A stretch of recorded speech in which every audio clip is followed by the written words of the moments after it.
En las sombras de sus callejones se esconden historias olvidadas. Esto es Leyendas de Guanajuato. La bufa y el pastor.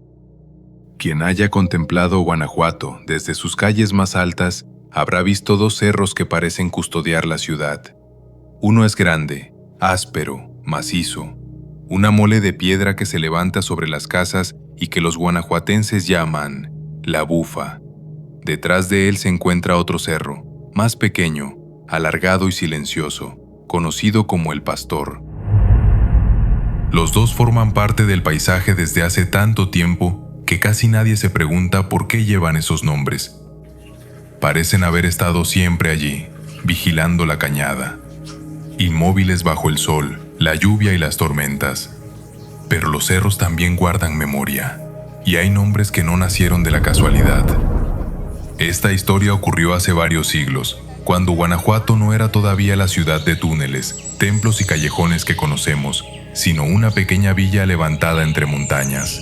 Las casas eran escasas, las noches verdaderamente oscuras, y los caminos se perdían entre barrancos, matorrales y peñascos. En las faldas de aquellos cerros vivía una familia humilde. El padre era alfarero, la madre cuidaba la casa y a una niña de 9 años. El hijo mayor se llamaba Lorenzo, tenía 18 años y era pastor. Cada mañana Lorenzo conducía las ovejas y las cabras hacia las partes altas del monte, donde la hierba crecía entre las piedras. Pasaba el día solo, rodeado por el murmullo de los árboles, el zumbido de los insectos y el sonido de los animales dispersándose por las laderas. Era un joven callado. Sabía permanecer quieto durante horas, escuchando el viento que bajaba desde las cumbres y que, algunas tardes, parecía traer voces desde lugares muy lejanos. Mientras vigilaba el ganado, Lorenzo tocaba una flauta de caña que él mismo había construido. Se sentaba sobre una roca, dejaba que el rebaño pastara y soplaba melodías sencillas que se perdían por la cañada. Una tarde, cuando el sol comenzaba a ocultarse y las sombras descendían por el monte, Lorenzo reunió a los animales para regresar al aprisco. Entonces escuchó algo, una voz. Parecía venir de detrás de una roca. Lorenzo se detuvo, contuvo la respiración y miró alrededor. La voz había desaparecido. Solo quedaba el viento removiendo los matorrales. Pensó que habría sido un pájaro, el gemido de una rama o alguno de los muchos sonidos que produce la montaña cuando cae la tarde. Siguió caminando. Durante varias semanas no volvió a ocurrir nada. Hasta que, una tarde, al pasar por el mismo lugar, escuchó nuevamente aquella voz. Esta vez no había duda. Era la voz de una mujer, joven, tenue, cargada de tristeza. Lorenzo. El pastor se quedó inmóvil. La voz repitió su nombre, ahora con mayor claridad. Lorenzo, sálvame. El muchacho corrió hacia el lugar de donde parecía provenir el llamado. Rodeó las rocas, apartó las ramas y buscó entre las grietas. No encontró a nadie. El monte estaba vacío. Sin embargo, durante el camino de regreso tuvo la sensación de que alguien lo observaba desde lo alto. Aquella noche casi no pudo dormir. Cada vez que cerraba los ojos volvía a escuchar el llamado. Lorenzo, sálvame. A la mañana siguiente, condujo el ganado hacia el mismo sitio. Esperó durante horas, pero la voz no se manifestó. Regresó al día siguiente y al siguiente, hasta que, al caer la tarde, volvió a escucharla. Lorenzo, sálvame. Esta vez, al acercarse a la roca, la vio.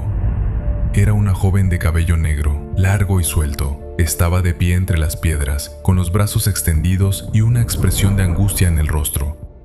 Lorenzo no pudo hablar. Nunca había visto una mujer tan hermosa. La joven miró hacia los lados antes de acercarse. Debes ayudarme. El mago que me custodia se ha ausentado, pero volverá pronto. Lorenzo quiso preguntarle quién era, cómo había llegado hasta allí, por qué estaba sola en aquel paraje. Ella no le permitió hacerlo. Estoy prisionera dentro de esta montaña. Solo puedo salir durante unos momentos, cuando mi guardián se aleja. Existe una manera de romper el hechizo, pero necesito que tú lo hagas. La muchacha señaló el camino que descendía hacia la villa. Tienes que llevarme en brazos hasta la parroquia. Si consigo entrar en el templo antes de que el mago regrese, quedaré libre para siempre. Lorenzo miró hacia abajo. Desde allí, la parroquia parecía lejana. Para llegar hasta ella, tendría que bajar por senderos empinados, atravesar la cañada y recorrer las calles de la villa. ¿Por qué yo? La joven lo miró fijamente. ¿Por qué escuchaste mi voz? Después le habló de una ciudad escondida entre aquellas montañas. Una ciudad construida enteramente de oro, con palacios, jardines, fuentes y torres que ningún ser humano había contemplado.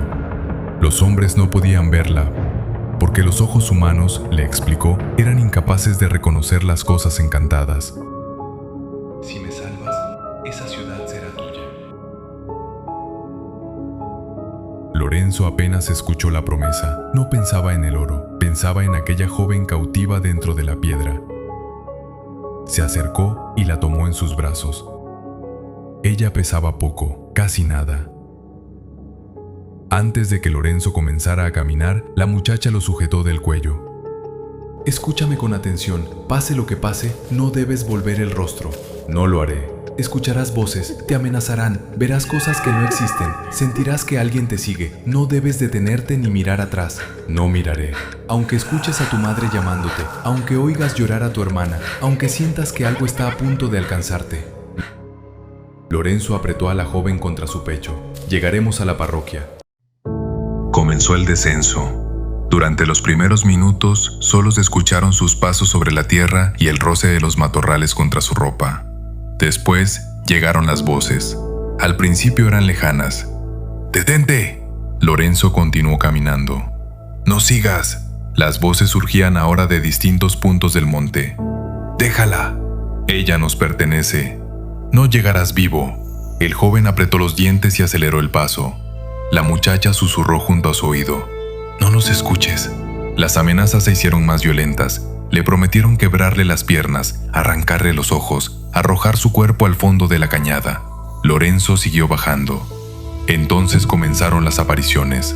A un lado del sendero, vio cuerpos colgados de los árboles, hombres con la lengua fuera, mecidos por un viento que no tocaba las ramas. Más adelante encontró cadáveres extendidos sobre las piedras. Algunos levantaban la cabeza cuando él se acercaba y le pedían ayuda con voces sofocadas. «Ayúdame, no me dejes aquí». Otros intentaban sujetarlo por los tobillos. Lorenzo cerró los ojos por un instante y siguió avanzando. Se persignó como pudo, sin soltar a la joven. «No te detengas, ya falta menos». Delante de él aparecieron figuras cubiertas con túnicas. No tenían rostro. Se deslizaban por el camino sin tocar el suelo y extendían las manos hacia la muchacha. Lorenzo atravesó entre ellas. Sintió dedos helados rozándole las mejillas. Sintió alientos húmedos junto a la nuca. Sintió que algo caminaba detrás de él. Algo enorme, pesado. Algo que hacía crujir las piedras a cada paso. No volteó. Continuó bajando. Pero el camino parecía alargarse. La parroquia no se acercaba. Y la joven, que al principio apenas pesaba, comenzó a volverse más pesada. Primero fue como cargar un costal de grano, después como llevar a una persona dormida, luego como sostener una estatua de piedra. Los brazos de Lorenzo comenzaron a temblar, le dolían la espalda y las piernas. Tropezó, cayó de rodillas y estuvo a punto de soltarla. «Levántate, por favor». Lorenzo consiguió ponerse en pie. Las voces reían a su alrededor. «No podrás. Mírala. Mira lo que llevas entre los brazos». Él siguió caminando. Cayó una vez más. Se levantó. Cada paso era una lucha contra el peso, el miedo y la pendiente.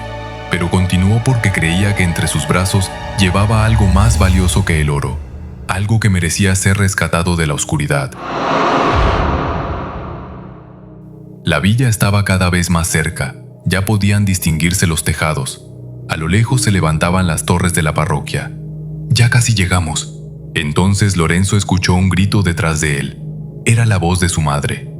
¡Hijo! Lorenzo se detuvo. ¡Lorenzo, ayúdame! El joven cerró los ojos. Aquella voz era idéntica, no una imitación, no un susurro del viento. Era la voz de su madre. ¡Lorenzo! La muchacha se aferró a él. ¡No voltees!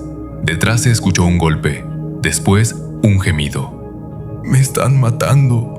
Lorenzo dio otro paso. ¡Hijo, por favor! Siguió avanzando. Entonces algo le tocó la espalda. No fue un roce, fue una mano grande que se apoyó sobre su hombro y comenzó a apretar. Lorenzo sintió que unos dedos se hundían en su carne y olvidó la advertencia. Volvió el rostro. En el mismo instante, la joven lanzó un alarido. Su cuerpo se retorció entre los brazos del pastor. Su piel se volvió oscura y escamosa. Los brazos se encogieron, las piernas se fundieron y el rostro hermoso se deformó hasta convertirse en la cabeza de una serpiente monstruosa. Lorenzo la soltó. La criatura cayó al suelo y se deslizó entre las piedras, agitando su enorme cuerpo. Antes de desaparecer en una grieta, volvió la cabeza y lo miró. En sus ojos todavía quedaba algo de la joven. Luego se perdió dentro de la montaña. Lorenzo permaneció inmóvil, con los brazos vacíos. Entonces comenzó el estruendo. Primero tembló el suelo. Después, las rocas se sacudieron como si algo gigantesco despertara debajo de ellas. Las laderas crujieron. Grandes bloques de piedra se desprendieron y cayeron levantando nubes de polvo. El ruido recorrió toda la cañada. La montaña se abrió y volvió a cerrarse. Cuando el temblor terminó, frente a Lorenzo se levantaba una enorme mole de roca que antes no existía. La joven había quedado sepultada en su interior, para siempre. Lorenzo cayó de rodillas, llamó a la muchacha, le pidió perdón, golpeó la piedra hasta lastimarse las manos. Nadie respondió. El pastor comprendió que había perdido la única oportunidad de liberarla. Entonces alzó la voz hacia la montaña.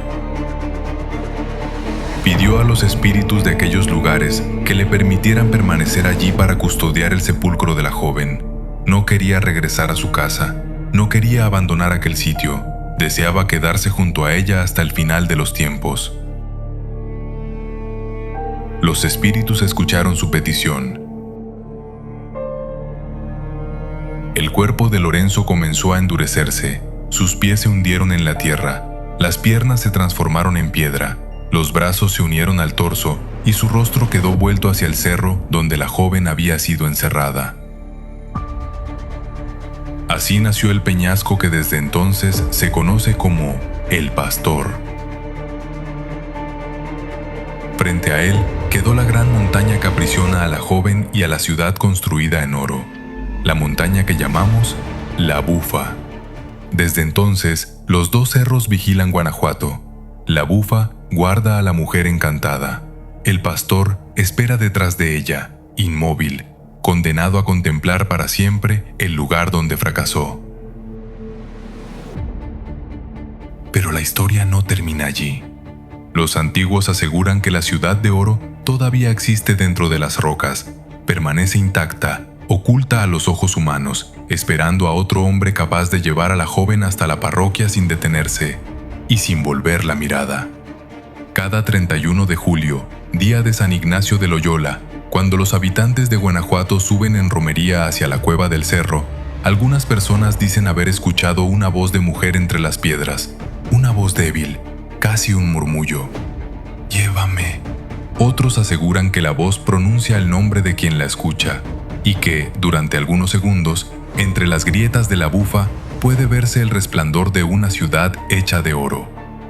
También se cuenta otra historia, una que los ancianos narraban solo en voz baja. Dicen que, muchos años después de Lorenzo, otro joven escuchó el llamado de la mujer y aceptó llevarla hasta la parroquia. Resistió las amenazas, atravesó las apariciones, no hizo caso de los muertos ni de los espíritus. Consiguió llegar hasta las primeras casas de la villa. Estaba ya muy cerca del templo cuando la curiosidad pudo más que el miedo. Volvió la mirada. La joven se transformó en serpiente y regresó a la montaña. Tiempo después, Un anciano relató aquella historia frente a un grupo de personas. La contó con una precisión inquietante. Describió cada voz, cada aparición, cada piedra del camino. Uno de los presentes le preguntó cómo podía conocer tantos detalles. El viejo guardó silencio durante unos segundos. Después respondió con voz seca: «Era mi hijo».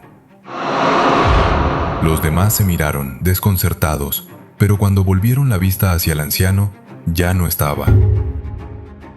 En el lugar donde había permanecido sentado, solo quedaba una sombra delgada que se deslizó por la pared, encontró una pequeña grieta y desapareció dentro de ella. Por eso, cuando alguien visita la bufa al caer la tarde y escucha que una voz lo llama desde las rocas, los habitantes de Guanajuato recomiendan no responder y, sobre todo, no mirar atrás, porque tal vez la joven siga esperando, tal vez la ciudad de oro todavía permanezca bajo la montaña, o tal vez aquello que pronuncia nuestro nombre no sea la joven que pide ser liberada, sino el mago que todavía la custodia.